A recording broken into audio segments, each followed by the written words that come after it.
Hello everyone, myself doctor Lakshmi Sharma. Welcome back to my YouTube channel. दोस्तों, आज मैं बात करने वाली हूँ राइटर क्रैम्प्स के बारे में। राइटर क्रैम्प्स एक ऐसी प्रॉब्लम होती है जब भी आप राइटिंग का वर्क करते हैं या फिर आप टाइपिंग का वर्क करते हैं तो आप इसको प्रॉपर तरीके से नहीं कर पाते, या जब भी आपका गोल होता है कि आपको कुछ लिखना है या आपको टाइप करना है तो आपकी फिंगर्स में इनवॉलेंट्री तरीके से मूवमेंट होने लगते हैं, जिससे आपका कोऑर्डिनेशन या बैलेंस नहीं बनता है राइटिंग करने का या टाइपिंग करने का। तो इस कंडीशन को हम राइटर क्रैम्प्स कहते हैं। राइटर क्रैम्प्स जो है इसको focal hand dystonia another name है इसके नाम से भी जाना जाता है। डिस्टोनिया का मतलब होता है कि आपकी जो मांसपेशियां जो मसल्स रहती हैं उनमें अनैच्छिक तरीके से जब वो बिहेव करती हैं, यानी इनवॉलेंट्री रिपीटेटिव मूवमेंट होने लगता है, तो उस कंडीशन को हम डिस्टोनिया के नाम से जानते हैं। जो फोकल हैंड डिस्टोनिया इसका अनदर नेम है, यानी आपके फिंगर्स की मसल्स का इनवॉलेंट्री रिपीटेटिव बिहेवियर होने लगना। तो जनरली जो ये कंडीशन होती है राइटर क्रैम्प्स, वो एक न्यूरोलॉजिकल प्रॉब्लम होती है। न्यूरोलॉजिकल प्रॉब्लम्स का मतलब होता है जो ब्रेन होता है वो आपकी फिंगर ग्रिप को जो है कंट्रोल करता है। जब भी आप कोई राइटिंग का काम करते हैं तो ब्रेन आपकी फिंगर्स को जो है सिग्नल देता है, करेक्ट सिग्नल, जिसकी वजह से आप लिख पाते हैं या आप टाइप कर पाते हैं। लेकिन जब ये सिग्नल ब्रेन इनकरेक्ट तरीके से आपके जो है हैंड या फिंगर्स को देने लगता है तो वहाँ की जो मसल्स हैं उनमें इनकोऑर्डिनेशन होने लगता है और उनमें रिपीटेटिव कॉन्ट्रैक्शन होने लगता है। तो ये कंडीशन राइटर क्रैम्प्स में देखी जा सकती है, यानी न्यूरोलॉजिकल प्रॉब्लम्स के कारण आपकी नर्व में वीकनेस आती है, और नर्व में जब वीकनेस आती है तो धीरे धीरे आपकी मांसपेशियां भी कमज़ोर हो जाती हैं, जिसके कारण आपको ये समस्या देखने को जनरली मिलती है। अब बात करते हैं दोस्तों कि राइटर क्रैम्प्स के क्या क्या कॉजेस होते हैं, ये किन कारणों से आपको हो सकता है। सबसे पहला तो रिपीटेटिव मूवमेंट। अगर आप बहुत ज़्यादा राइटिंग का कंटिन्यू वर्क करते रहते हैं और आप पर्टिकुलर मसल्स का ही लगातार यूज़ करते हैं, या आपका कोई टाइपिंग वर्क है, आप ओवर यूज़ कर रहे हैं मसल्स का, बहुत ज़्यादा टाइपिंग का काम कर रहे हैं कई सालों से और पर्टिकुलर मसल्स का भी बहुत ज़्यादा यूज़ हो रहा है, तो ऐसी कंडीशन में आपको राइटर क्रैम्प्स की समस्या आ सकती है। दूसरा इसका कारण होता है पुअर पोस्चर। अगर आप अपना पेन है उसको सही तरीके से या पेंसिल को सही तरीके से होल्ड नहीं करते हैं तो इस कंडीशन में भी आपको राइटर क्रैम्प्स हो सकता है। तीसरा इसका कारण होता है इम्प्रॉपर टूल का यूज़ करना। अगर आप अपना जो टूल है उसको सही तरीके से चूज़ नहीं करते हैं, सही तरीके से यूज़ नहीं करते हैं, तो इसके कारण भी आपको ये प्रॉब्लम हो सकती है।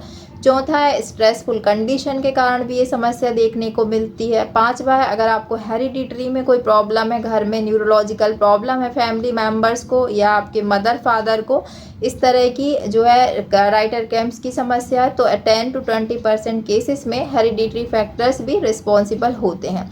इसके अलावा आपको कोई वीकनेस या नर्व में इंजरी हुई है, यानी चोट लग गई है आपके फोर आर्म या आर्म में, जिसके कारण आपकी नर्व इंजर हो गई हैं, जिस इंजर्ड होने के कारण भी आपको ये समस्या देखने को मिल सकती है।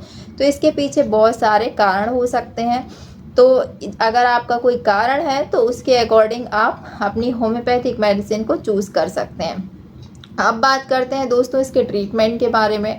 जनरली एलोपैथिक साइंस में इसका कोई ट्रीटमेंट नहीं होता है। एलोपैथी में आपको जो है फिजियोथेरेपी कराई जा सकती है या फिर आपको कुछ इंजेक्शंस या स्टेरॉइड्स वगैरह यूज़ करने को दिए जा सकते हैं। लेकिन होम्योपैथी में ऐसे जो केस है राइटर क्रैम्प्स के 80 to 90% केसेस में होम्योपैथिक मेडिसिन से रिजॉल्व हो जाते हैं। होम्योपैथी में न्यूरोलॉजिकल प्रॉब्लम्स के लिए काफ़ी अच्छे रिजल्ट मिलते हैं। इसके लिए मैं आपको 3 होम्योपैथिक मेडिसिन बताऊंगी जो आपके लक्षणों के आधार पर आपके लिए सूटेबल हो। आप उस दवा का प्रयोग करके अपनी समस्या को 80 to 90% तक क्योर कर सकते हैं। सबसे पहले जो इसकी होम्योपैथिक मेडिसिन है जो कि बहुत पॉपुलर होती है, जिसका नाम है Causticum. Causticum homeopathic medicine writer cramps के लिए काफ़ी बेनिफिशियल होती है। कॉस्टिकम को जो यूज़ करने के पीछे कारण होता है कि कॉस्टिकम न्यूरोमस्कुलो सिस्टम जो होता है उस पर बहुत अच्छा काम करती है। यानी जब भी आपको न्यूरोलॉजिकल या नर्व से रिलेटेड प्रॉब्लम होती है जिसमें आपकी नसें या नर्व वीकनेस होती है, तो उसके कारण आपकी सराउंडिंग मसल्स में भी वीकनेस होने लगती है। तो ये नर्व को स्ट्रेंथन प्रोवाइड करती है कॉस्टिकम, और साथ ही मसल्स को भी स्ट्रेंथन प्रोवाइड करती है। इसलिए आप इस दवा का ज़रूर प्रयोग करें। आपको किसी भी तरह का राइटर क्रैम्प्स है तो आप कॉस्टिकम का प्रयोग कर सकते हैं, चाहे उसके पीछे कोई भी कारण हो। तो इस दवा को आपको 200 पावर में इस्तेमाल करना है। इसको डाइल्यूशन फॉर्म में लेना है, जैसा कि मैंने पिक्चर में दिखाया है। आप किसी भी कंपनी का कॉस्टिकम मेडिसिन परचेज कर सकते हैं। इसको 4 बूंद आपको हफ्ते में 2 बार प्रयोग करना है, यानी आप वीक में कोई 2 दिन चूज़ कर लीजिए। उन 2 दिनों में आपको से केवल इसकी 2 डोज प्रयोग करना है। दूसरी जो मेडिसिन है, अगर आपको कोई इंजरी हो गई है यानी चोट आ गई है और उसके कारण आपको राइटर क्रैम्प्स तभी से हो गया है, तो आप हाइपेरिकम होम्योपैथिक दवा का प्रयोग कर सकते हैं। हाइपेरिकम को 200 पावर में हफ्ते में इसको भी सेम 2 बार आपको यूज़ करना है, यानी 4 बूंद आपको किसी एक दिन लेना है और 4 बूंद आपको संडे या जिस दिन भी आप सिलेक्ट करना चाहें उस दिन ले सकते हैं। इस तरह से आपको हफ्ते में 2 बार प्रयोग करना है। 1 महीने में आपको 8 बार प्रयोग करना है। अगर आपको इंजरी के कारण भी जो है राइटर क्रैम्प्स आ रहा है तो आप कॉस्टिकम को भी साथ में ले सकते हैं और दोनों मेडिसिन के बीच 10 से 20 मिनट का अंतर रख सकते हैं।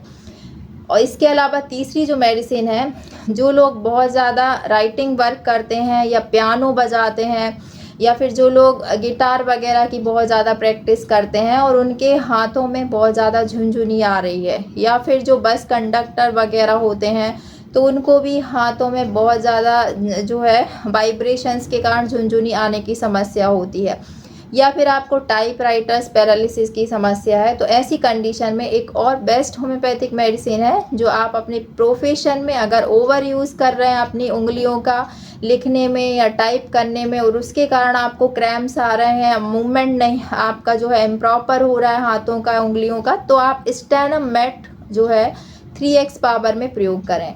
Stannum met homeopathic medicine typewriter paralysis के लिए, सभी प्रकार के प्रोफेशनल वर्क के कारण आई हुई कमजोरी के लिए बहुत बेनिफिशियल होती है। इस दवा को 4-4 गोली आपको डायरेक्ट टंग पे लेके चूसना है। इसको दिन में 2 से 3 बार आप प्रयोग कर सकते हैं और इसको 2 से 3 महीने आपको लगातार प्रयोग करना पड़ेगा, क्योंकि ये लोअर पोटेंसी में है, टाइचुरेशन फॉर्म में है, इसलिए आप 2 से 3 महीने लगातार प्रयोग करें। और इसके साथ आपको कॉस्टिकम होम्योपैथिक मेडिसिन भी जो है वीक में 2 बार प्रयोग करना है, तो आपको काफ़ी अच्छे रिजल्ट देखने को मिलेंगे।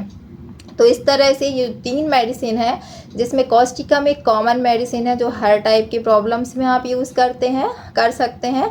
साथ ही स्टेनम जो है प्रोफेशनल वर्क के लिए, जो पर्सन्स को प्रॉब्लम हो रही है उनके लिए बहुत बेनिफिशियल है।